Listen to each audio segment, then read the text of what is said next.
মানুষকে আসলে উপর থেকে দেখলে যেরকম লাগে ভিতরে আসলে সেরকম থাকে না। মানুষ হচ্ছে সৃষ্টির সেরা জীব, ভিতরে অনেক দুঃখ কষ্ট রেখেও মুখে হাসি নিয়ে চলাফেরা করতে পারে। আপনারা হয়তো ভাবছেন যে আমি হঠাৎ এগুলো কেন বলছি। ভিডিওতে আমাকে দেখে কোনোভাবে কি বুঝতে পারছেন যে আমি যে অসুস্থ? আসলে কিছুদিন যাবৎ আমার শরীর এতই অসুস্থ যে কি বলবো। তারপরেও পেজ যেহেতু আছে তাই ভিডিও তো অবশ্যই করতে হবে, তাই হাসি মুখে চলে আসলাম আপনাদের সামনে ভিডিও করার জন্য। আসলে অসুস্থ হলে বোঝা যায় সুস্থ থাকা পৃথিবীতে কত বড় নিয়ামত। তাই যারা সুস্থ আছেন তারা অবশ্যই আলহামদুলিল্লাহ বলবেন। আমি আসলে খুব হাসি খুশি একটা মেয়ে, সবসময় হাসি খুশি থাকি, মুখে হাসি রাখতে পছন্দ করি।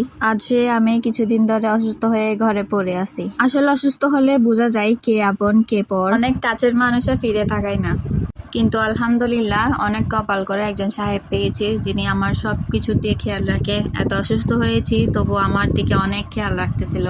অসুস্থ হওয়ার পরে তো মুখে কিছুই ভালো লাগে না, তো আমার থেকে সব সময় জিজ্ঞাসা করে কি খাবে, কি খেতে পারবে, কি খেতে ইচ্ছে করতেছে। আমি অসুস্থ হলে ওনার অনেক টেনশন হয় যে আমার কি করলে আমার ভালো লাগবে, কি খেতে পারবো। আজকে এই পর্যন্তই। আল্লাহ হাফেজ সবাইকে।